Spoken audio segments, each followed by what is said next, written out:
Hello everyone. आज हम लोग एक नया चैप्टर स्टार्ट करेंगे, रिटायरमेंट ऑफ अ पार्टनर। क्या? तो रिटायरमेंट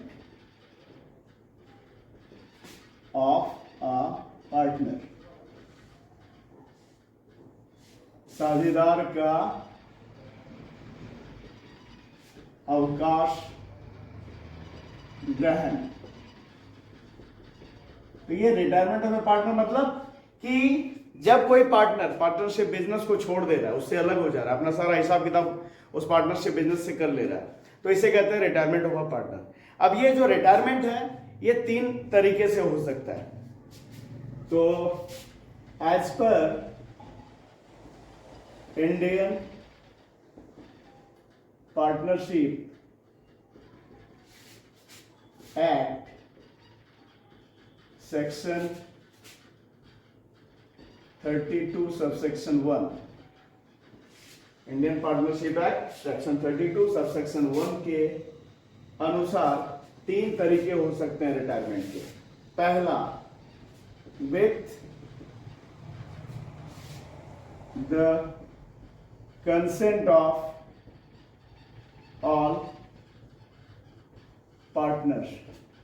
दूसरा, in accordance with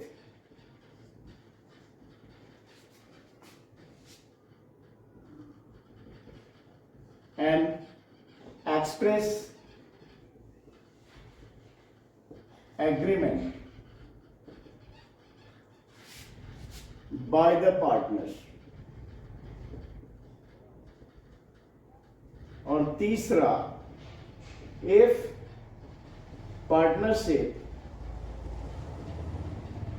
is at will,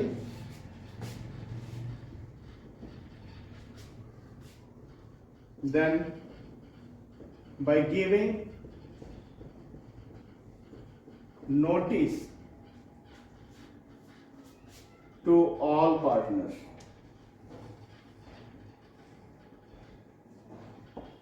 तो भाई वो 3 तरीके से रिटायरमेंट हो सकता है एक पार्टनर का।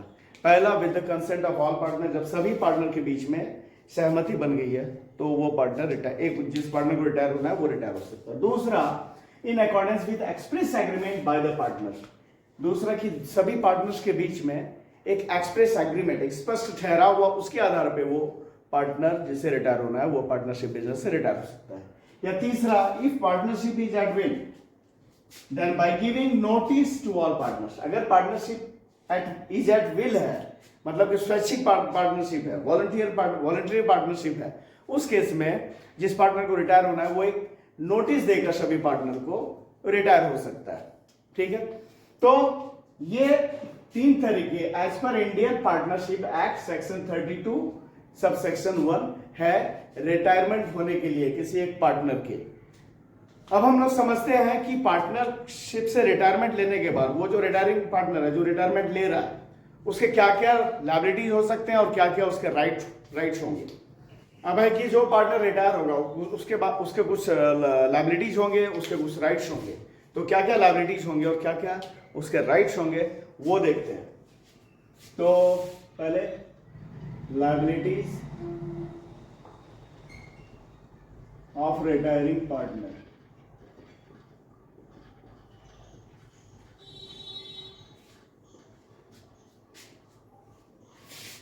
He will be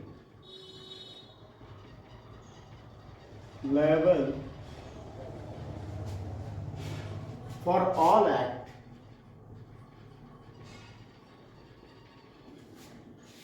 which has been done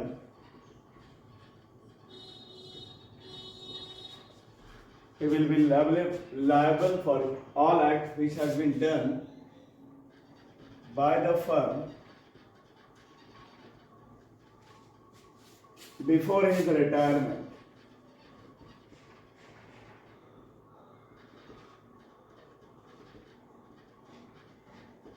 दूसरा,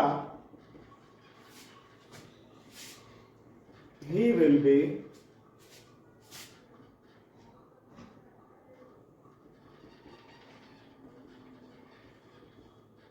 liable for act started by the firm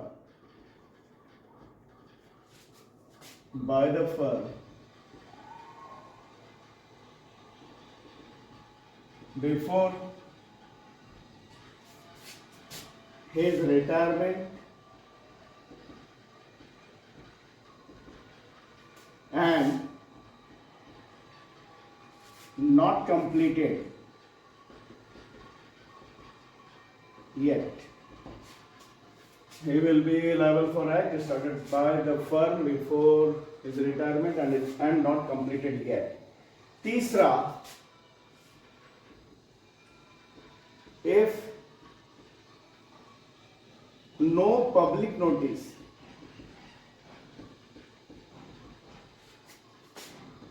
has been given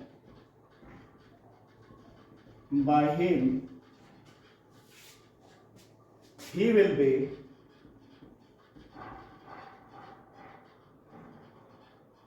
liable for all act done by partnership firm. तो क्या क्या लायबिलिटीज होगा एक रिटायरिंग पार्टनर का? पहला, he will be liable for all acts which has been done by the firm before his retirement. वो उन सारे गतिविधियों के फर्म के उस सारे गतिविधियों के लिए उत्तरदायी होगा जो उसके रिटायरमेंट का पहले उस पार्टनरशिप फर्म के द्वारा किया गया। दूसरा, if he will be liable for acts started by the firm before his retirement and not completed yet. इसके अलावा वो सारे काम जो पार्टनरशिप फर्म ने उसके रिटायरमेंट के पहले शुरू किए हैं और अभी पूरा नहीं हुआ है, उन सारे गतिविधियों के लिए भी, उन सारे कामों के लिए भी वो पार्टनर, वो रिटायरिंग पार्टनर उत्तरदायी होगा, लायबल होगा। तीसरा, if no public notice has been given by him, he will be liable for all act done by partnership firm to third party. अगर उसने पब्लिक नोटिस नहीं दिया है, उस स्थिति में पार्टनरशिप फर्म के द्वारा किए गए सभी काम के लिए वो थर्ड पार्टी के प्रति उत्तरदायी बना रहेगा, जिम्मेवार बना रहेगा, लायबल बना रहेगा। तो ये सारे लायबिलिटीज हैं जो एक रिटायरिंग पार्टनर के होंगे। अब हम लोग देखते हैं कुछ जो राइट्स होंगे उस रिटायरिंग पार्टनर के।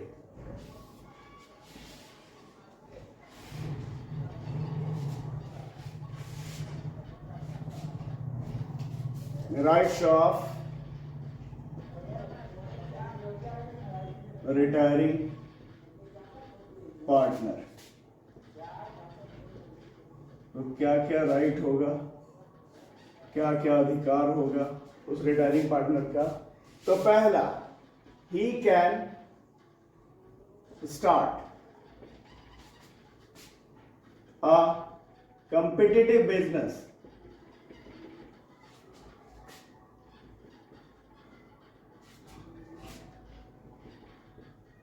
but cannot use the name of firm। और दूसरा,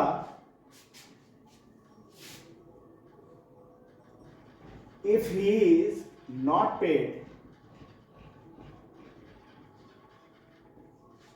his dues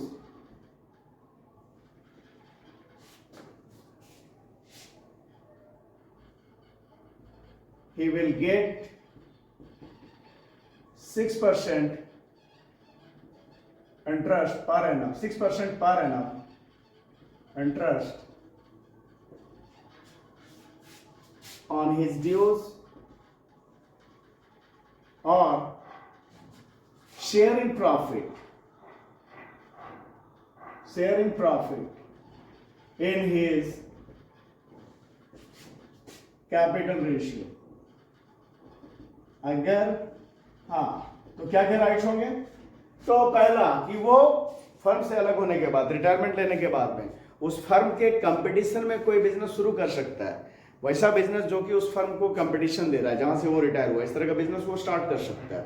लेकिन उस पुराने फर्म का जहां से वो रिटायर हुआ है उसके नाम का वो इस्तेमाल नहीं कर सकता, उसके रेपुटेशन का वो इस्तेमाल नहीं कर सकता है। और दूसरा बात, जो भी उसका बाकी बकाया निकल रहा है, अगर उसका भुगतान नहीं किया गया, उसका पेमेंट नहीं किया गया है, तो उस बकाया राशि पे उसे 6% पर एनम इंटरेस्ट मिलेगा, या फिर वो प्रॉफिट में अपने कैपिटल के रेशियो में हिस्सा लेगा। तो ये इसके अधिकार है। अब देखते हैं कि जब एक पार्टनर रिटायर होता है तो क्या सारे एडजस्टमेंट होते हैं। ठीक है, adjustment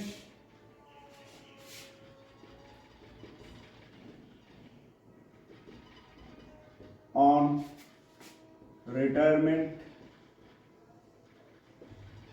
of a partner.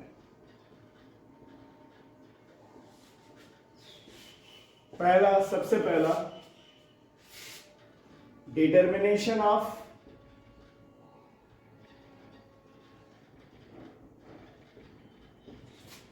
New profit sharing ratio and gaining ratio.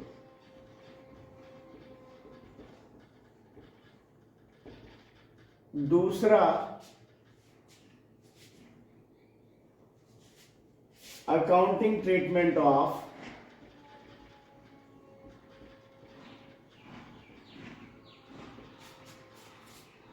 Goodwill. तीसरा revaluation of assets and liabilities. उसके बाद चौथा एडजस्टमेंट ऑफ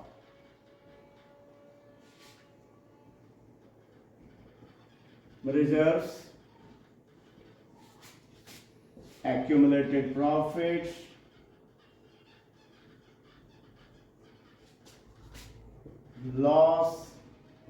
profits, losses। उसके बाद डिटर्मिनेशन ऑफ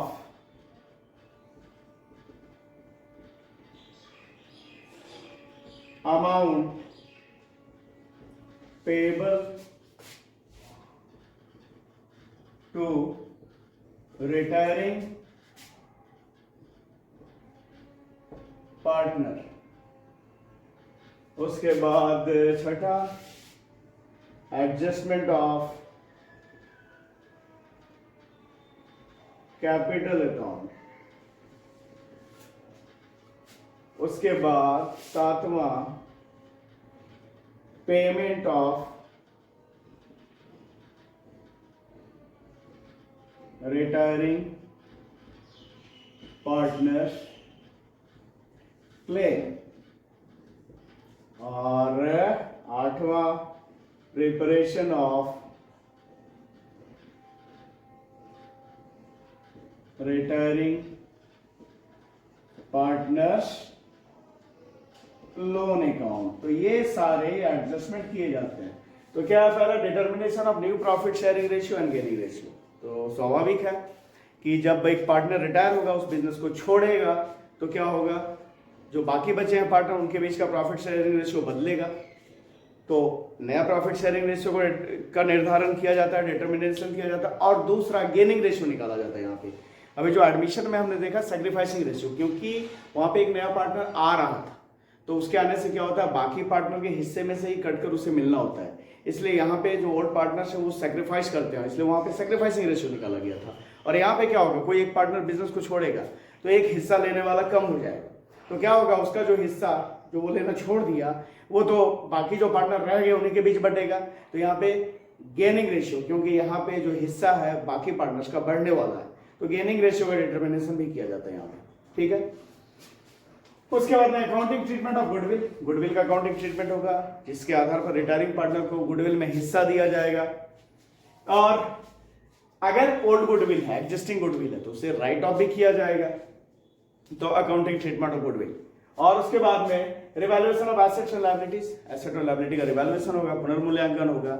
एडमिशन के टाइम में भी ये रिवैल्यूएशन था यहां भी रिवैल्यूएशन है। अगर प्रॉफिट शेयरिंग रेशियो चेंज मतलब रिकंस्टिट्यूशन ऑफ पार्टनरशिप हो रहा है, जब कभी पार्टनरशिप का पुनर्गठन हो रहा है वहां पे एसेट और लायबिलिटी का रिवैल्यूएशन होगा ही होगा। इसलिए हम लोगों ने हर जगह देखा, हर बार देखा जहां प्रॉफिट शेयरिंग रेशियो चेंज हो रहा था वहां भी रिवैल्यूएशन की बात आती थी, जहां admission of a new partner हो रहा था वहां भी रिवैल्यूएशन की बात होती थी, और यहां जब एक पार्टनर रिटायर हो रहा है यहां भी एसेट और लायबिलिटीज का रिवैल्यूएशन किया जाएगा।